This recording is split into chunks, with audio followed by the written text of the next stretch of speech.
All right, happy snow day, everyone. But you need something to do today, so I want you to get cracking on your HI 104 U.S. History Research paper. And I'm just going to take a few minutes and go over the assignment here with you. We want, obviously, a well-written paper, but we want you to explore a topic that interests you, okay? So we talked about this a little bit before. I won't give any names, but about a half a dozen of you showed up for class this morning despite the snow day, which was great. And some of you laid out some topics that you were interested in, and others I asked questions and came up with ideas. And here's what people came up with: awesome ideas. One person is going to explore writing about makeup, right? In 1865, very few women wore makeup, maybe the very wealthy. And nowadays, it's very rare that a woman doesn't wear some type of makeup. How did that industry grow? You could just do the whole paper on advertisements. So makeup, great topic. Another student loves literature, and she's going to look at the evolution of poetry in the 20th century or something like that. But at least she got a little spark of an idea there. Someone else really likes baseball, particularly the New York Mets. And now I'm thinking, you could do your whole paper on the Mets. The Brooklyn Dodgers leave, the Mets come in. Do they pick up some of the fans? There's all kinds of good stuff there for that. Do keep the topic. It has to be U.S. history, so America between 1865 and today. Okay, so 1865 to today, United States. Someone else thought about writing about technology. Of course, that's way too broad. So we limited it to TV, computer, phone. Well, that's way too broad. So one of those she's going to look into and think about. Certainly television, and you could even write about the history of the phone, which was new in this time period. And then, of course, 2006. The iPhone comes out and changes the whole concept of what a phone is. So these are all super topics. They're all things that the student was interested in. A couple other are interested in education. We go from a one-room schoolhouse in 1865 to these huge sprawling school districts in some areas. So that's a good one too. But get started on that. Source requirements: you need at least 4 sources. Right? Try to find at least one primary source, which is something from the time period. The makeup essay could have advertisements in it. So primary sources are newspapers. Very, very easy to search newspapers for material. Very easy. You guys have this easy. All right. So what sources are good and what are bad? There's no hardcore rule, but here's some good rules of thumb. A reliable source provides thorough, well-reasoned theory, argument, discussion based on strong evidence, so details to support the source. The best are scholarly, peer-reviewed articles or books. So somebody wrote a book or an article, somebody else read it and said, oh, that's good. Trade or professional articles, those are good. Magazines, books, newspapers from well-established newspapers, not wacko newspapers or magazines. They're very good as well. Websites and blogs, it depends.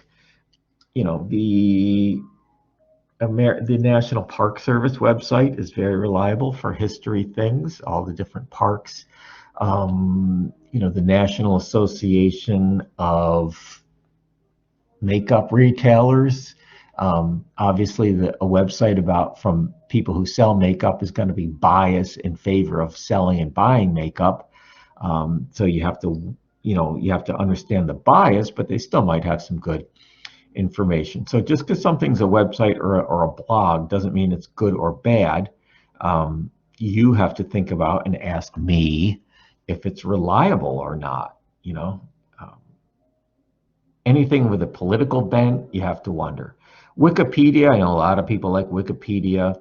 Some of it's good, some of it's not. Let me tell you what Wikipedia is good for.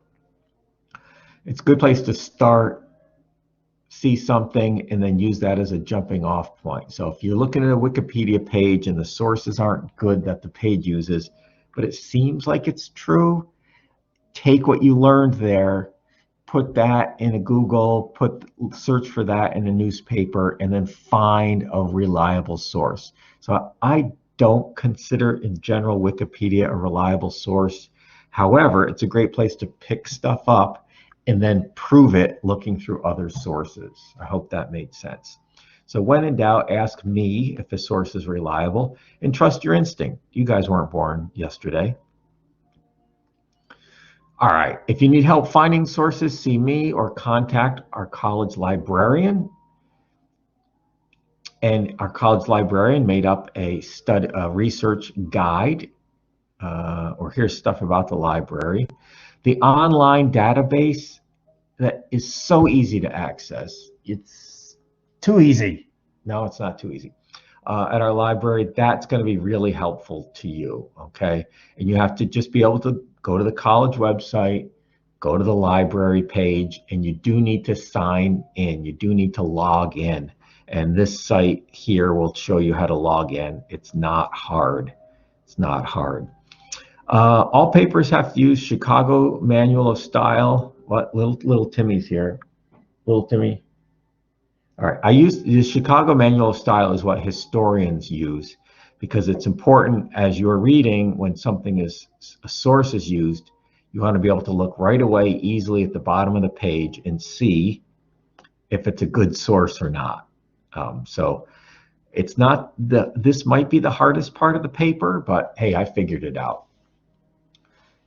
Microsoft Word, which you'll be writing your papers and submitting your papers in, that has Chicago style built in, and it'll put the footnotes there for you so you can move paragraphs. You can even move the source material that's in your essay around, and the footnote moves with it. So play around with it, be persistent, right? You can figure it out. You're smart people. If not, I can help. All right, some due dates. Yeah, everybody wants to know the due dates. February 19th, so 18 days from now, you need your topic, thesis proposal, and what you already know. And then you've got to get your sources in. And then a rough draft by the 9th of April. You know, I know this all sounds very far away, but it's not. Get started, let it evolve over time. Some of you, boom, these papers are going to come together fast. Others of you, it might take a while. Hey, Simon the cat's here. Those are your due dates.